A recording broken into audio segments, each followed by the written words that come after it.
Hi, I'm Kathy Ramsperger, and welcome to my story hour. I'm here to connect people who love books.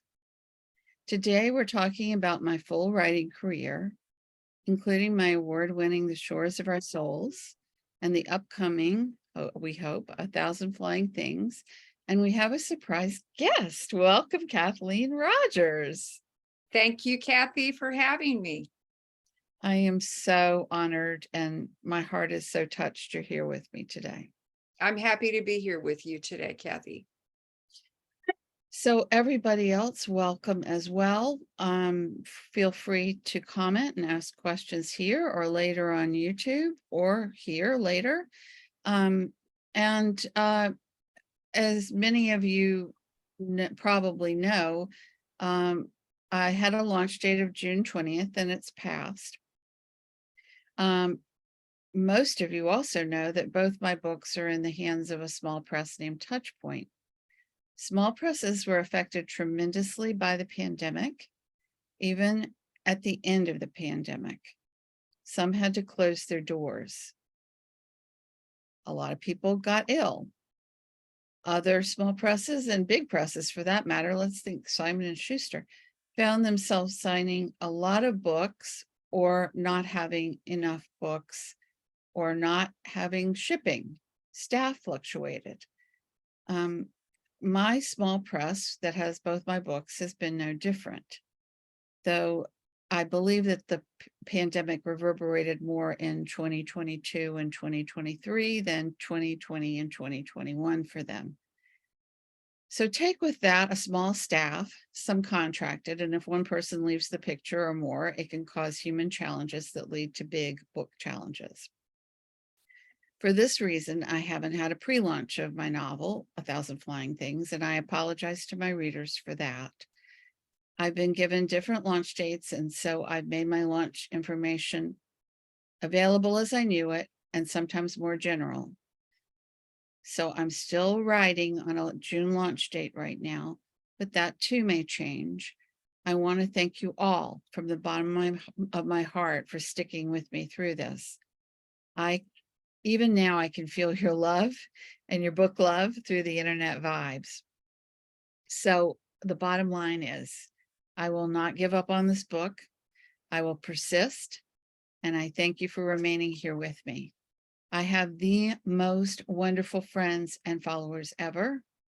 You may not know the book is going to launch, though, until it is launched. And why is that? Because I won't know the book is launching until it launches. So I'm leaning on my faith and letting spirit take the wheel in terms of timing.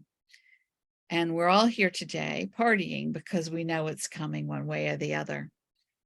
And to help me, woohoo, with this celebration, see my flying thing?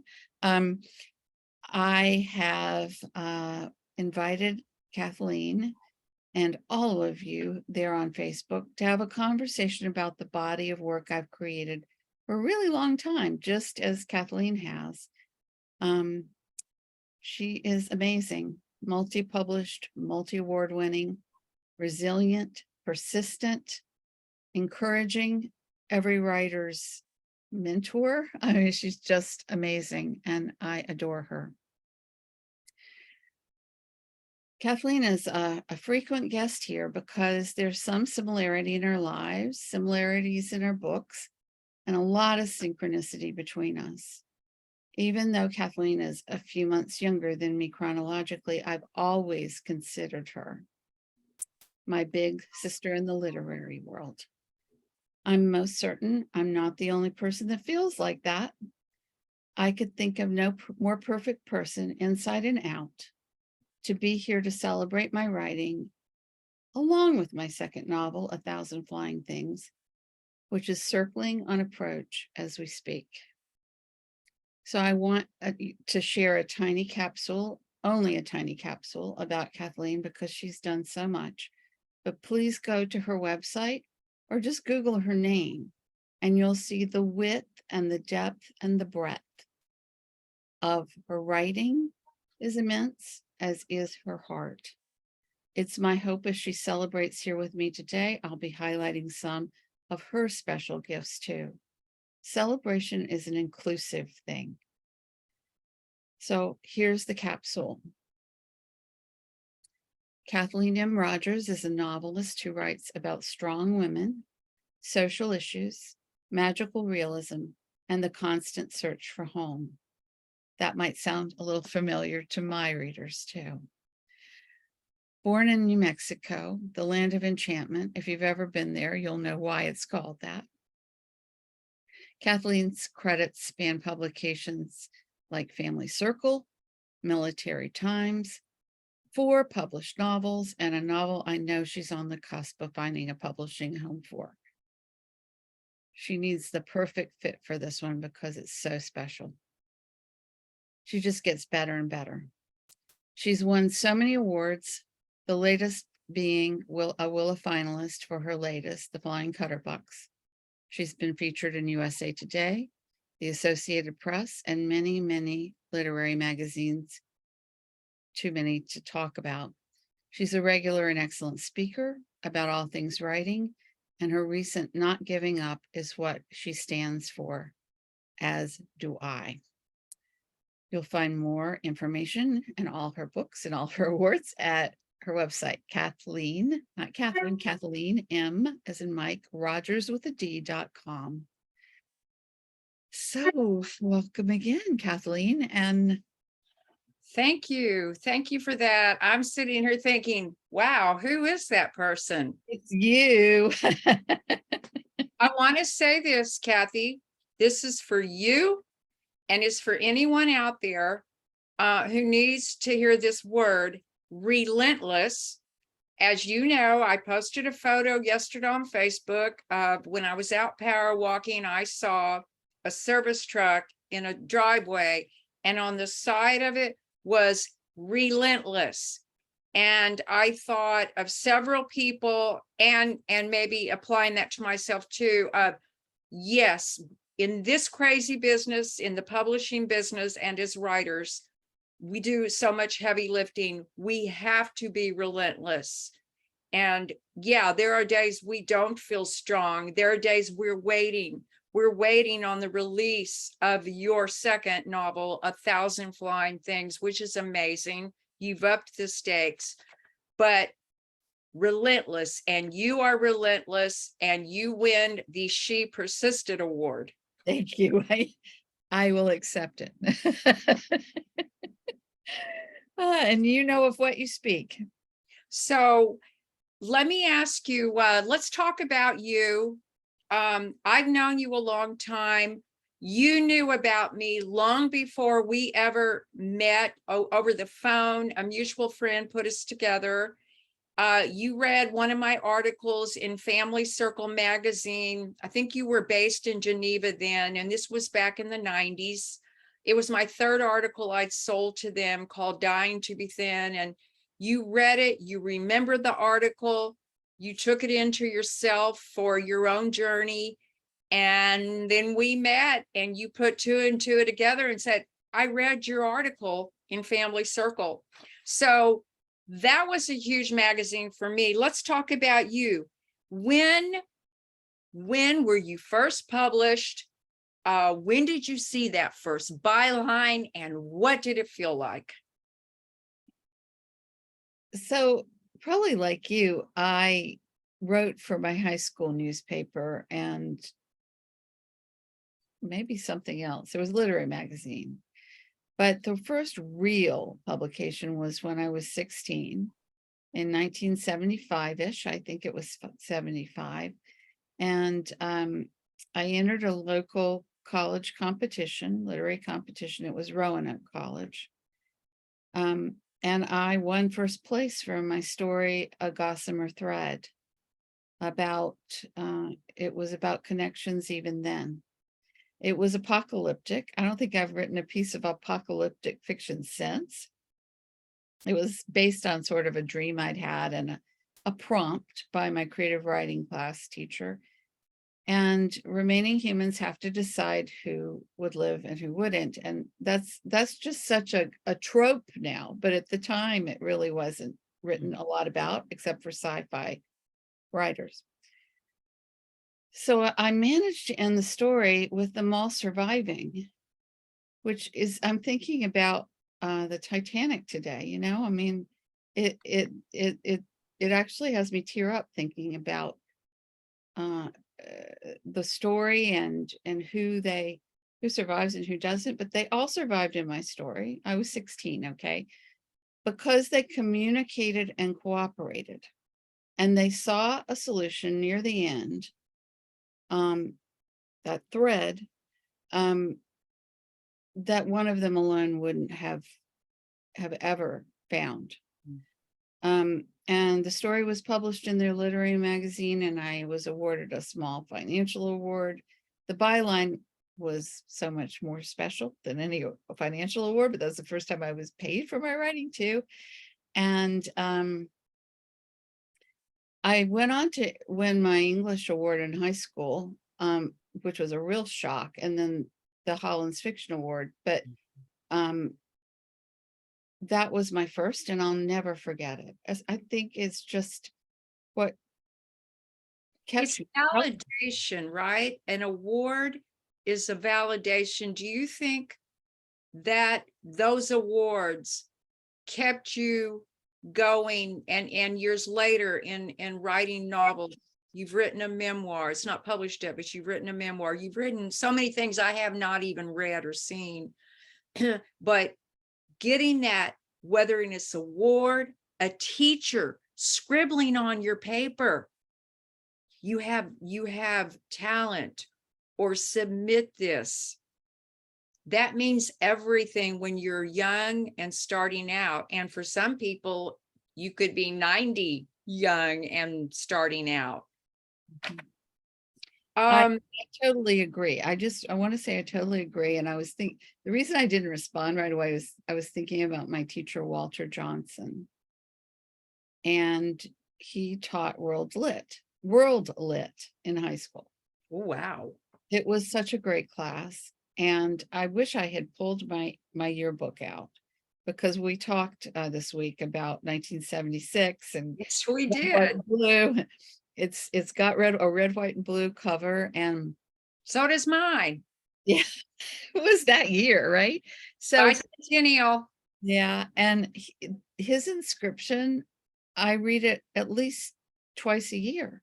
And at the end, I don't remember exactly what he said, but it was about my writing. And then he said, "I expect much of you."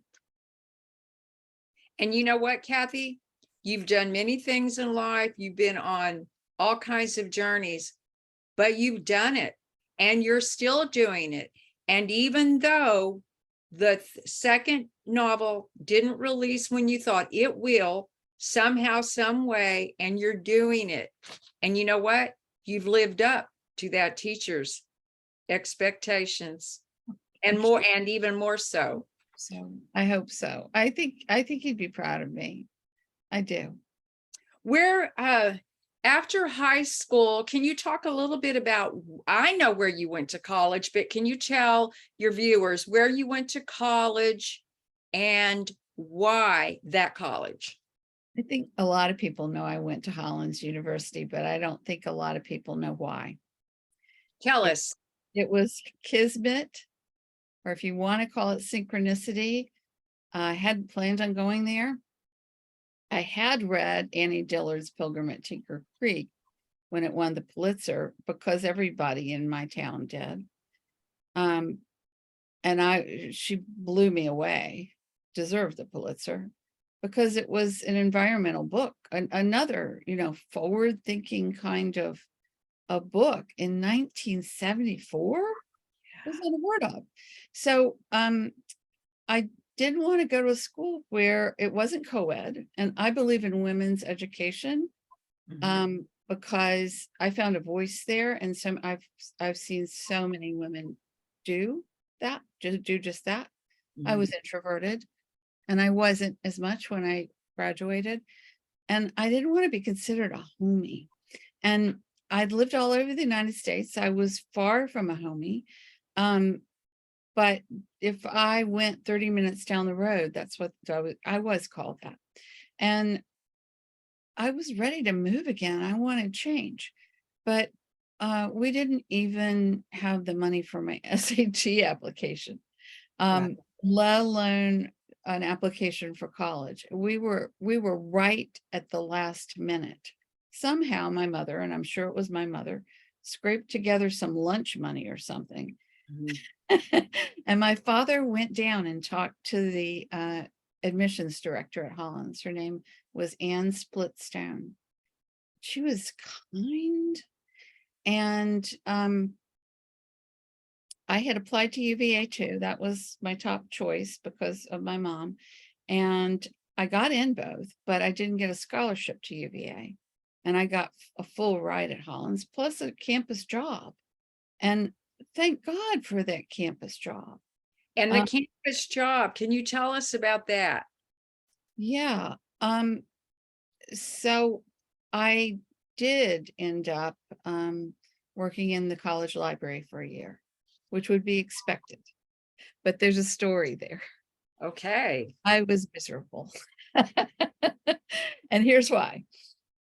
I was in the midst of all these books. It was a college library. It wasn't just the public library. And I wasn't allowed to read. It's an irony, I know. But my boss, who had kind of a sneer and cat-eye glasses, I'm sure she was a perfectly nice woman when she wasn't working. I don't think she liked her job, or maybe she was just trying to be mean to us so we'd do something. But she would make sure that we didn't touch a book, because if they were budged, if she could tell, because you had to pull them all the way out.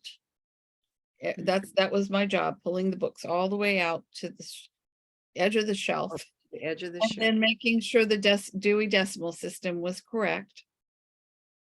And that's what I I would did. get fired. I would get fired. Oh, well, look at me. Yeah, I was the wrong person for the job.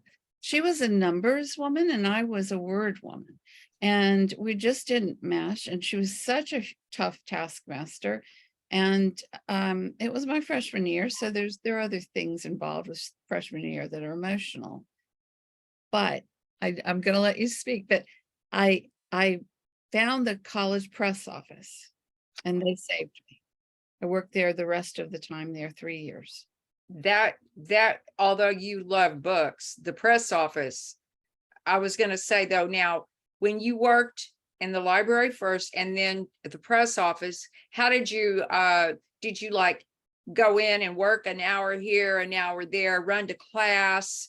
How did that work? What was your average schedule like all through college and working? So I want to say a shout out, if they ever hear this, that they were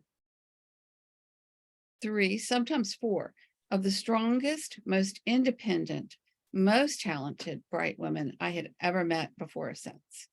And they mentored me. They sent me on assignments.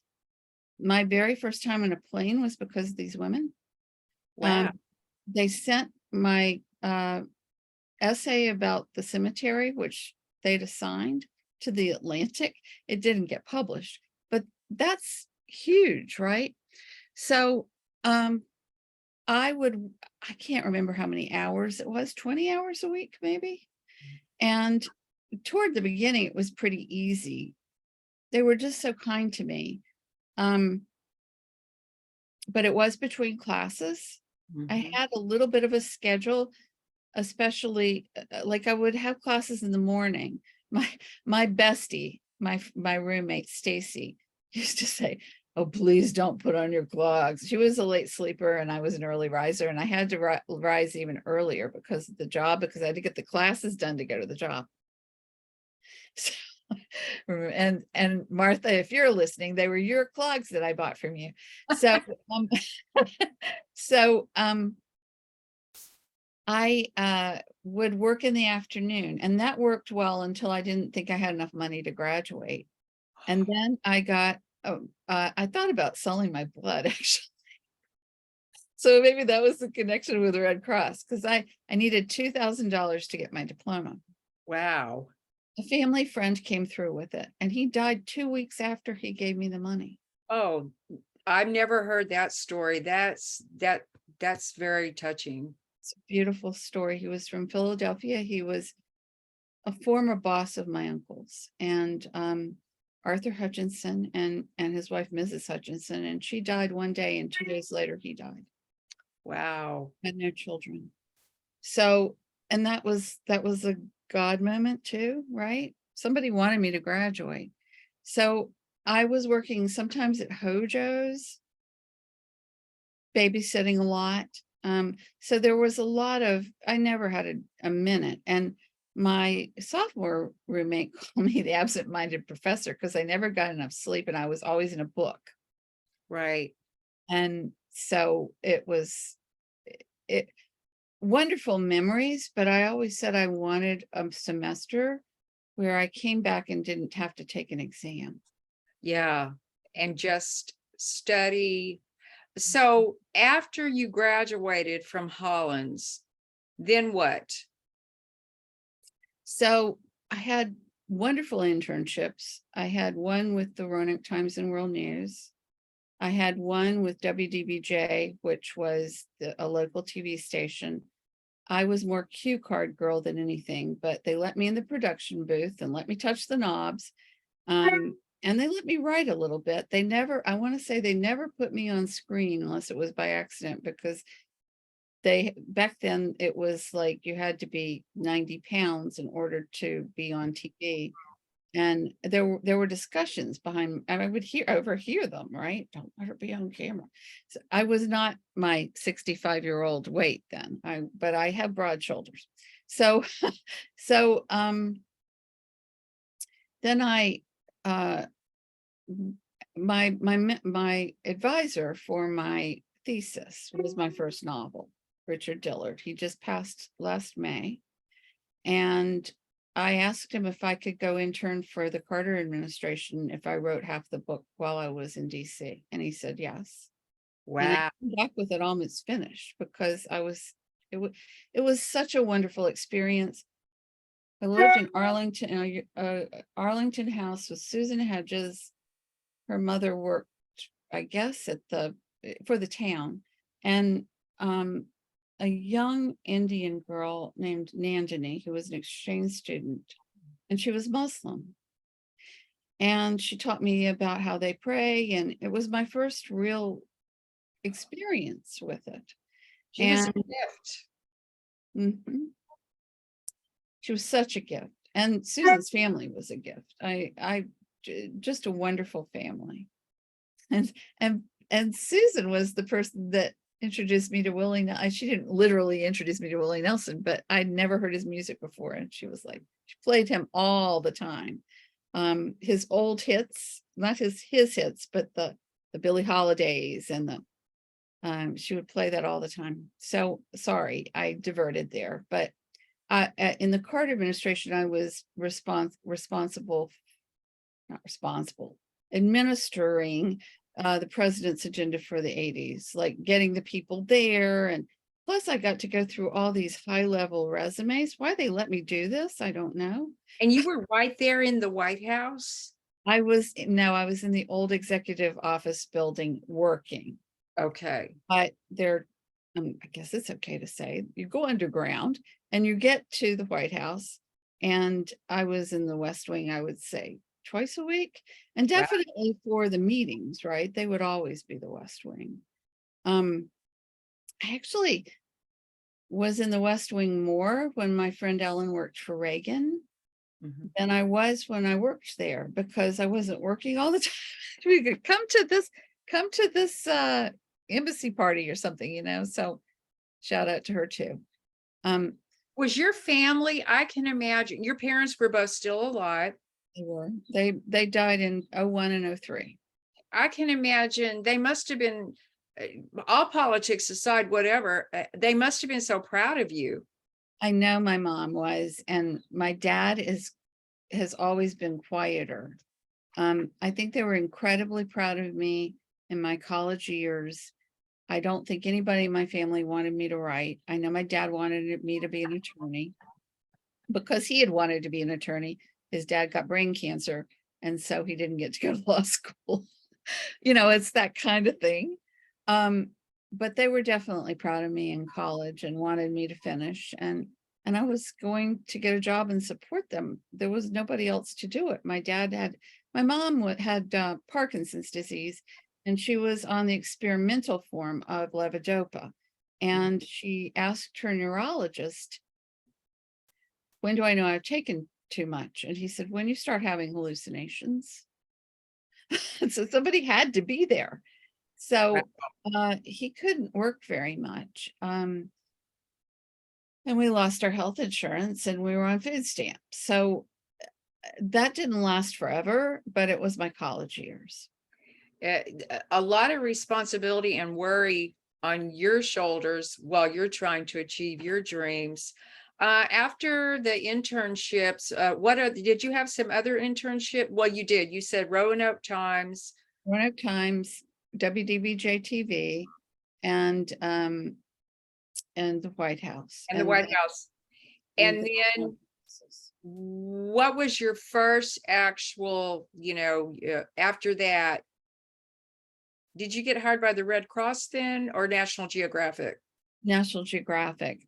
So I continued kind of being a stringer for Roanoke Times. I don't know whether that's what they called it back We then. call it stringers, freelancers, yeah. I met my first boyfriend there, so we were really glad when we could actually talk about the fact that we were together, and then broke up soon after. He was a cartoonist, right? He was a cartoonist. He worked for the Washington Post with a cartoon called DuPont Circle, and it was syndicated. He was a very talented man. So, I'm sorry. Fascinating, Kathy. You've had some great experience. So touch a little bit about National Geographic and then Red Cross. Okay. So I can't remember a time I wasn't freelancing, but I wanted a big magazine or publishing career. I know we were and so you send a canvas the East Coast with resumes, and then you wait. And my brother was only 14, so it needed to pay enough, which writing didn't really pay that much back then. So I practically drove the HR lady at Nat Geo crazy, because I would call her once a week and say, you said there weren't any, that she was very kind, but you said there weren't any openings. Are there any openings yet? And she would say, no, they're not. And be very politely and hang up, probably like, good God, thank God she's gone. But, and then one day I called and she went, okay, I give up. Come on, I've got you an interview. And they gave me the job. Persistence. Relentless. And so they gave me the job on the spot, and they kept the spot open. Now, it was a low-level research job. It was my first real full-time job. But I saw all these slides that most of the public don't see. Met a lot of photographers. I didn't realize what a great job it was. And then I got a higher research job 2 years later, and a promotion, and did a lot of research for the public.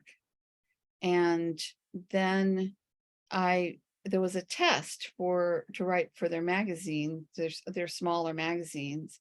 220 something people took the test, and 6 were selected, and I was one of the 6.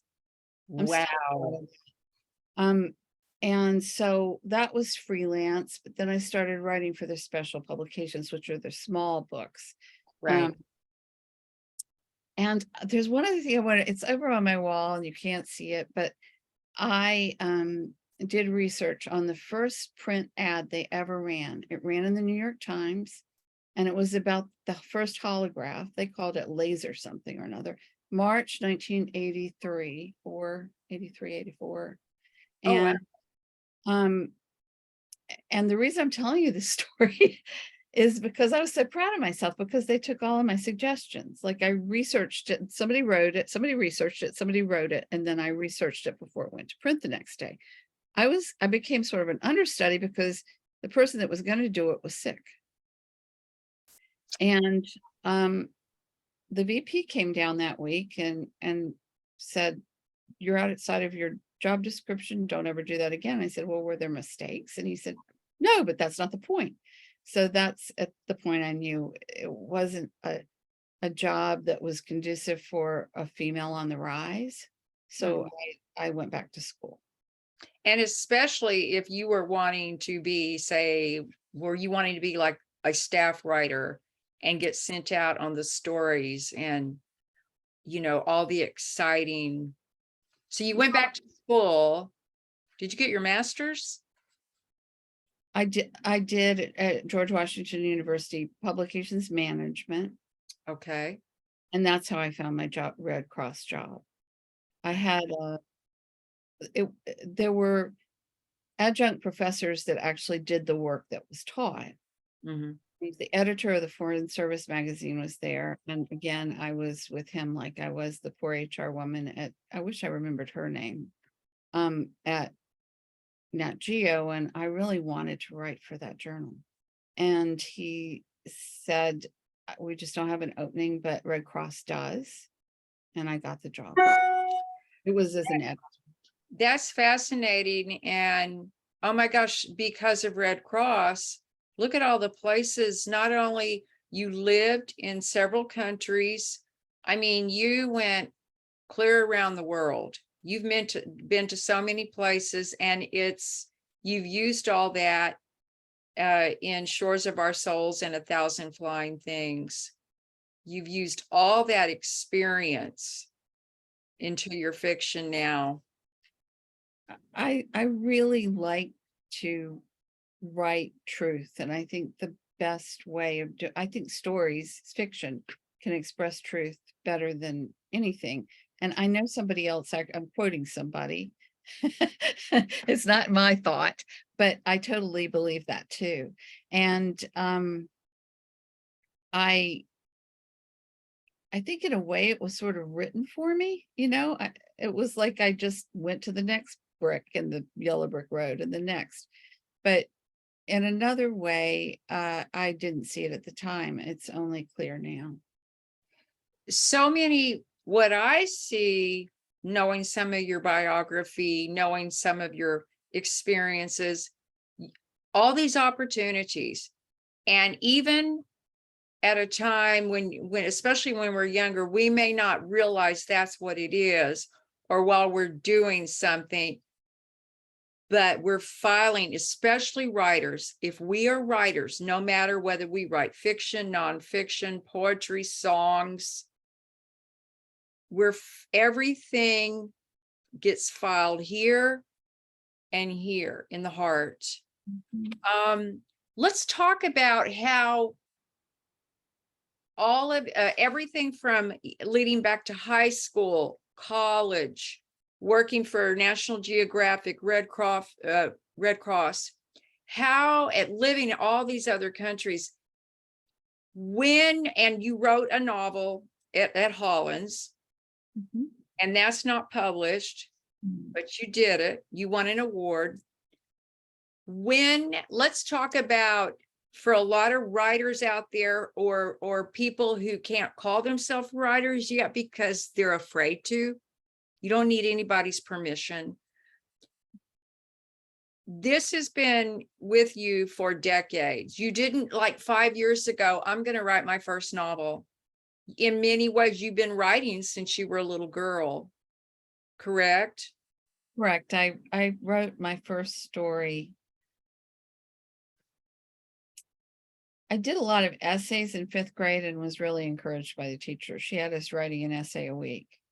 And I was not into that, but I did well. But my first story I wrote in 6th grade, that was when I was hooked. Was it fiction? Yeah, it was fiction, and I think that's why I was hooked. Good point. I've written essays, and I was a journalist, so I can write nonfiction, but there's just something about stepping into a story world. Yeah. let's talk about that for a minute, which is will segue into the shores and then A Thousand Flying Things. What do you think is the, and you've written a memoir. I've written first person narratives for national magazines, but I've never written like a whole long story book. What is the difference between stepping out of nonfiction or creative nonfiction into that fictional world? What do you think, and why are you drawn to the fictional world? Do you think it's because you can actually get to the emotional truth more? I think that's it, but I think the other thing is that I have an incredibly vivid imagination. So I'm not certain that I would do a good story about a dragon per se. Like I'm not sure I'm a fantasy writer, but who knows? Anything can happen. But I start with an image. It just pops in my head and it won't let go. And then the characters start to speak to me. And that doesn't happen with nonfiction. Darn it, I wish it did. But it's just me talking about me. And I'm sitting there saying, well, is that scene boring or is it not boring? But when I write an electric scene in a novel or a short, I've written lots of short stories, published short stories. I know when I did it. Don't you? You sense it. When I'm actively writing on, say, a novel now, or when I was writing for magazines, if I could, write first person and I could get the emotional impact, if I wasn't either chuckling, it didn't mean it might, that I'm so witty. It could be someone saying something, chuckling, shocked, sad. If there's not like every day in real life, we go through so many emotions, joy and sorrow show up at the same dance and they rub shoulders together. It's the human struggle, It is the human struggle and the human story too. That's the reason I write in general, is to tell the story of humanity and humanity's greater story, past and present and future. Are you okay if, even though the book's not out yet, do you mind holding up the cover, which is so incredible, for A Thousand Flying Things, holding it up to close to your camera so the viewers can get a feel for it? Thank you, Kathleen. I'm going to do that in a minute, but Okay. we've got Johnny on and Oh, Johnny's here. she says hello and she says she's here. Hi, Johnny. Interesting. Kathy did not know the White House connection. See, even people I know well don't know that. Thank you for doing this. Sylvia Chipka Buanani. What a beautiful name. Excuse me if I didn't get it right.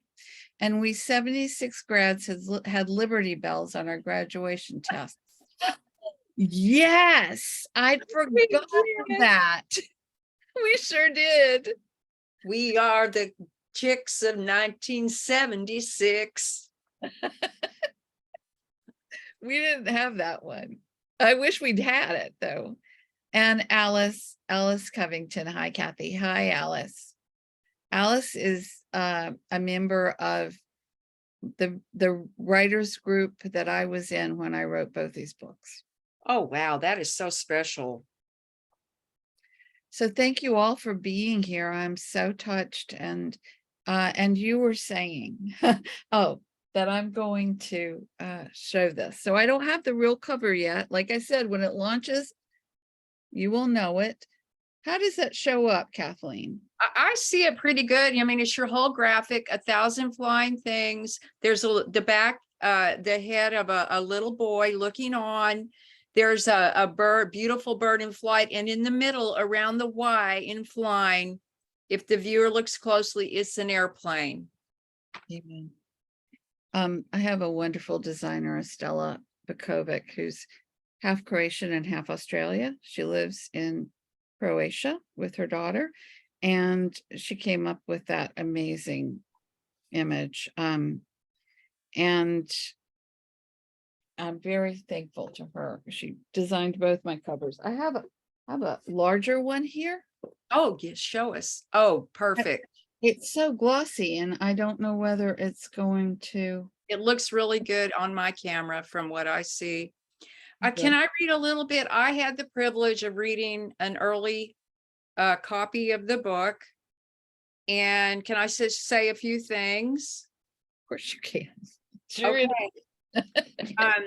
You raised the stakes in your compelling second novel, A Thousand Flying Things. It's a fast-paced tale that filled me with a sense of urgency and a longing that settled in my chest until I reached the end. The story centers around Diana, an idealistic humanitarian worker who left her job in New York City to teach boys to read at a displaced persons camp in southern Sudan in 1991, and I learned a lot reading your book. What happens when Diana, born and raised in South Carolina, butts heads with an educated warlord with a propensity for cruelty that's directed at the youngest boy, Khalil, whose parentage is in question.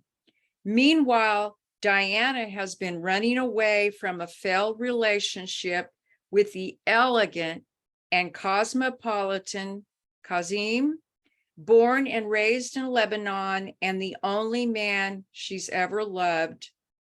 Kazim is Muslim, Diana is Christian. It's been 10 years since they've seen each other.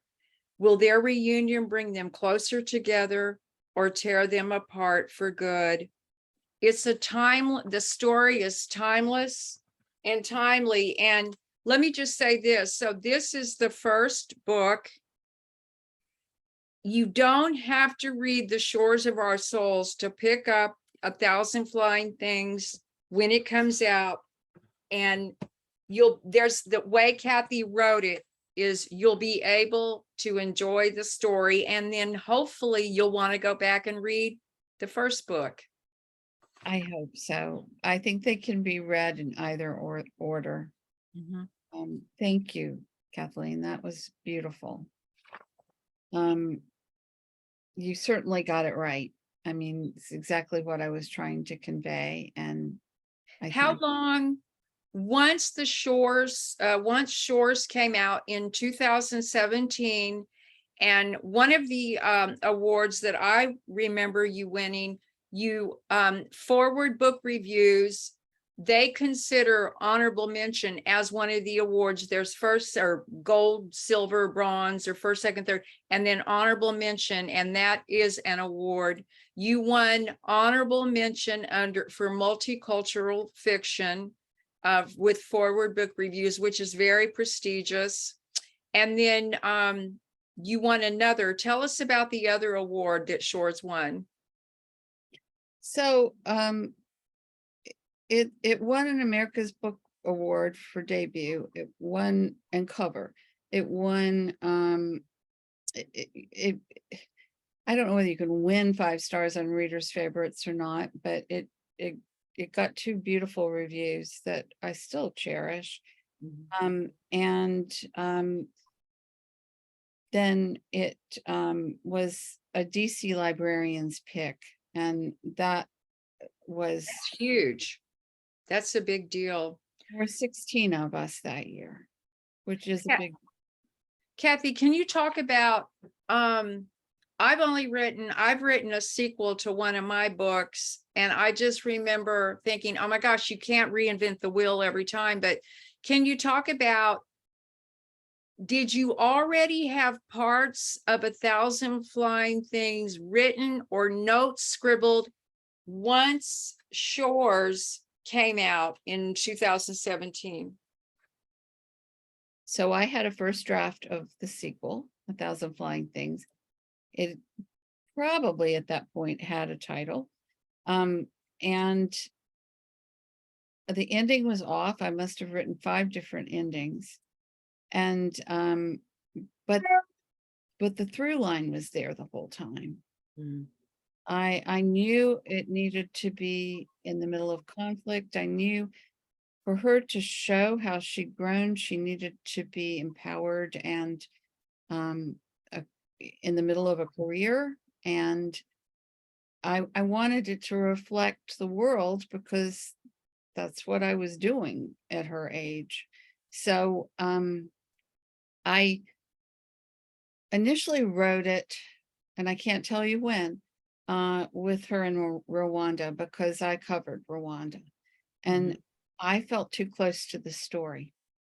And I thought South Sudan or Southern Sudan in 91 would so much better reflect the diversity of tribal warfare and religious warfare and geographical fight for land and economic, I mean, the whole oil thing. And so I had read a beautiful book called Emma's War. And it's in the back of my book, but I'm sorry, I'm forgetting the author's name. Deborah, I think was her name. I thought that's it. She's kind of a little bit rogue. And so I had that part, and I always knew the Nairobi part because it's the romantic parts are the easiest for me. But the ending I wrote 5 different times, and I want to give a shout out to Jan Fuller for sharing her beautiful story. And I can't tell what the ending is right now, but it's not exactly the truth, but her son is part of that ending. His name is Sam. And it just hit me all of a sudden. We had shared adoption stories before because we're both adoptive moms. And it just clicked. Oh, that's part of the ending. So once that came last, and then it was done. I want to make a comment, if I can say it right. I think with both of these books, for any readers out there who might be intimidated by the idea of reading multicultural, or, reading about a protagonist or these characters outside of their comfort zone, you do a beautiful job bringing the reader in. For, say, American readers, Diana is from the South. She was born and raised in the South, and now she's, traveled all over. You've planted her in 1,000 Flying Things there, teaching these boys to read. And what she doesn't know is when these boys come in, some of the boys is she making a difference? Is this just a place they're going to go for a little bit of time? Are they being trained as boy soldiers? Are they going to be alive the next day? If they don't show up, did something happen to them? And then where you really got me in 1,000 Flying Things, like in the opening pages, I'm like, oh my God, you just increased the stakes. You pulled my mother heart in. You pulled when you first touch on this little boy, and I think we see his hand first.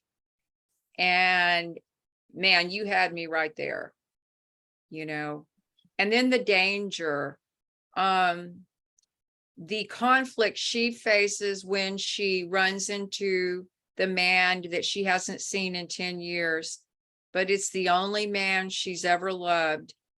And he's conflicted between his country and his family and his love for Diana, who's an American. And a very independent woman now, and with a huge career, right?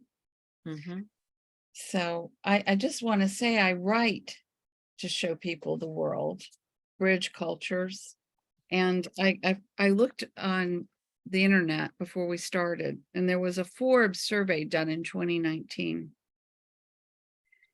And also my assistant, who runs a beautiful bookstore in Marion, Iowa, called Swamp Fox Books. Hey, Oh. Terry, if you listen to this, went on a cruise and went to Bimini and said, I couldn't wait to get on Bimini, but the disparity really, it touched my heart. It was hard to even have fun sometimes. And I said, Terry, that's why I write. I want to show people that world. Here's why. This was a survey of 11,000, I mean, not 11,000, 2,000 people, which they said was significant. 11% of survey responders never traveled outside their birth state. Over half, 54% say they visited 10 or fewer states. 40% had never left the country. Over 50% had no passport, but 60% want to. That touches my heart because, gosh, I'm blessed. My career took me everywhere, and I want to share that with Americans. And I was definitely an armchair traveler from the beginning, and I totally get why other people would be. And I also wanted to do a little education without standing at a podium and banging my fist. I wanted to show and not tell. So that's why I did it. So thank you so much for bringing that up. Well, you've written about many places I've never been to, but through your fiction, I step into the story. I step into your character's shoes, into your character's heart and mind. And as a reader, feel like I'm experiencing exactly what your character is experiencing at that moment. Can you touch base quickly on, you have written not just the female point of view, but can you talk about how you have managed to write in an authoritative way, in authentic way from the male viewpoint? I could try this. It just came to me, but I believe that there's a place for every writer to write about people who are different than they are, be it gender or race or culture or perspective. That I started my debut novel in a smoke and mirrors bar with a big disco ball with all those little facets, and each facet is perspective. I think that BIPOC authors and authors in different countries, different perspectives, write that best. They're going to do it much better than I can. But I think that there's a place for a writer who will serve as a tour guide and a witness of what she's seen and the stories she's been told. And I find stories the best way to do that. There's one other thing, and that is that I wanted to put Kasim's point of view in there because people didn't understand him. This is my writing group. Alice, you remember this? And so I wrote something in his voice and shared it with a bunch of people, and they all fell in love with him. Not literally, but they were like, oh wow, I didn't realize this had happened to him. No wonder he's like this. There was no way he was going to share this with Diana, the female protagonist. Right. And so that was the way that I was able to bring his story into the picture. I want to say to any writers that are out there that are thinking of doing someone who is different than, not doing, but writing about someone who's different than they are, do your research, be kind. These days, find a sensitivity reader. I had my own, I just didn't call them sensitivity readers. Right. One example was that I interviewed a young couple. They were Alice's neighbors. She was Lebanese and he was Jewish. And then they parted, they divorced. I got them on record before they parted. And so interview. And dig deep into your character, figure out why they're behaving the way they are. I tried to even do that with my warlord, and found out something interesting about him that I won't reveal right now. And dig deep into yourself. Mhm. And I think we've all got a male and female side to lesser. I had a dear friend who died really early, and he used to say,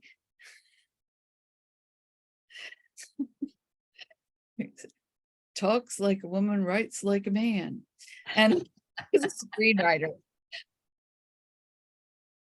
And so I'll end on that. I think I have a little masculine in me. So it might I was just gonna say, my first novel came out years and years ago, and it was third person, but a singular viewpoint, well, multi-viewpoint, but there's like 5, but there's one main character, and it was a man, a fighter pilot. And back in those days, do- no one questioned me. How could you're not a male and you're not a fighter pilot, but I knew fighter pilots. and I knew Arab Muslim men, Right. or Um, a man. And any more I time? wanted to make sure that people weren't seeing a cardboard character. I Right. wanted to portray that character with weakness, but also great strengths, and to write a real person. Do you have enough time, Kathy, to talk?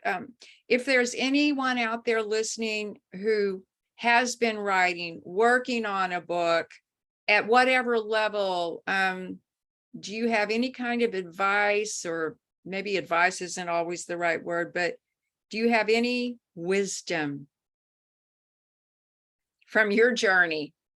Hard-won wisdom. So I made some notes on this one because this is a question, but I hope I'm going to be able to at least chip the surface of the glacier. Some writing advice. Don't judge your book until you have a draft. Maybe not even until you have a second draft. I know that there are people that like to edit as they write. I'm not saying you can't do that, but don't delete more than you write in a day. I guess that's what I would say.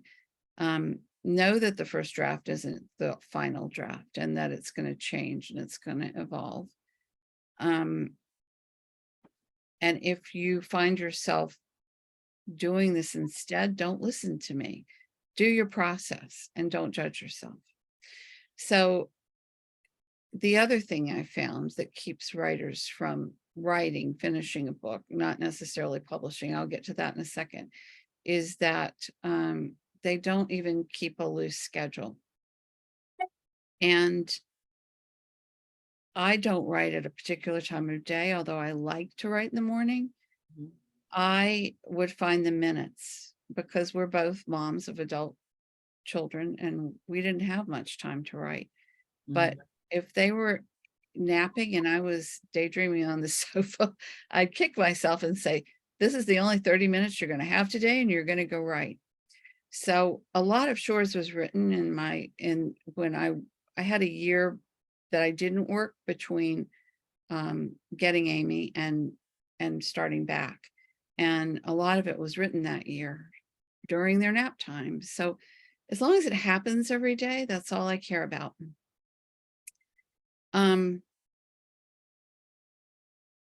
Don't give up on pitching. That's my main advice. As Winston Churchill said, never, never, never give up. And as you said, what was the word? Relentless. Relentless. I always say, if he got England out of World War II, I can publish a book. Yes, you can.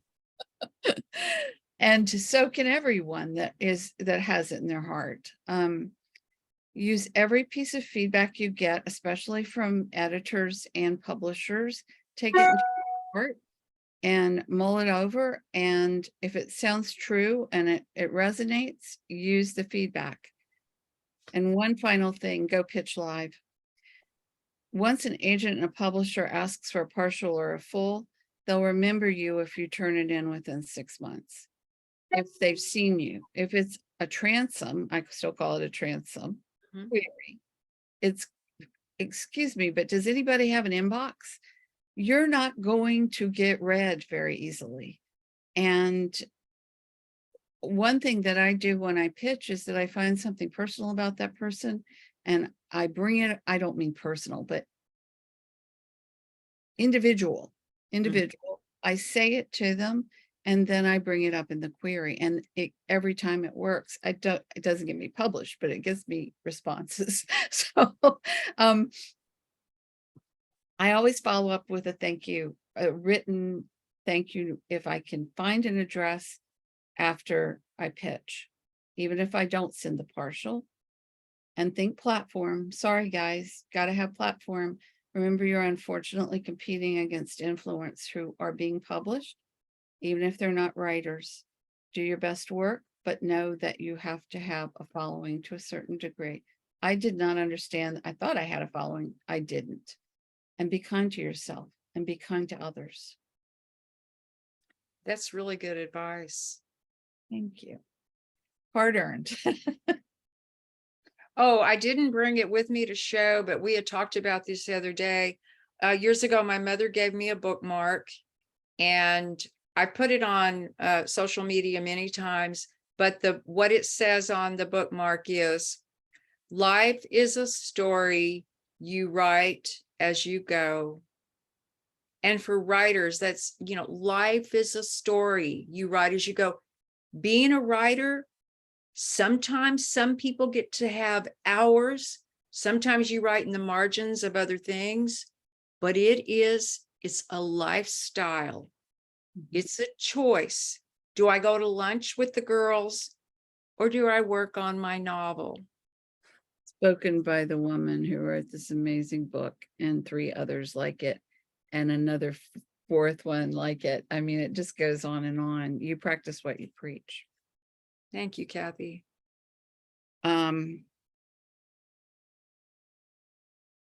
So I want to say that this has been one of the most special hours I've ever had. I want to say that I didn't know what it was going to be until I decided to ask Kathleen if she'd join me. And then I knew everything would be just great. And it has been. It's been more than great. You're a wonderful interviewer. Oh, Thank you, Johnny, from the bottom of my heart. And she says, great cover. Thank you, Johnny. Thank you, Sylvia. Thank you, Alice. Like I said, I have the best friends and followers in the world. And you can find out more about me at katherinebrownramsperger.com, including a free recipe book and some essays and some stories. And you can find Kathleen at KathleenM.Rodgers.com. And she's got a lot there. Her life story is as interesting or more so than mine. And it's there. You'll be able to see little bits and pieces of it. What an amazing career you've had. And I'm honored that you agreed to this. It's very special. I'm very honored. I'm honored when you asked me the other day, and we're going to lift up 1,000 flying things, and we're going to ask the universe to be kind while you're in kind of circle pattern.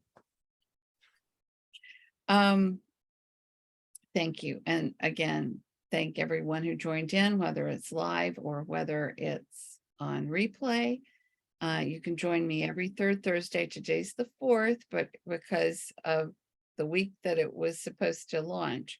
But normally it's every 3rd Thursday here at my Facebook page, interviewing authors. And you can find all my interviews archived on YouTube and Facebook under Kathy Ramsperger. And I told you about my website. Thanks again, everybody, for coming. I'm wishing you all a very happy summer. We're almost there. It's kind of rainy for summer solstice in my part of the woods and probably yours too. But the beach is beckoning. And no matter where you are, I wish you sunshine and a great book to read. And maybe it's one of these. Thank you so much. Thank you, my friend. Bye, everybody.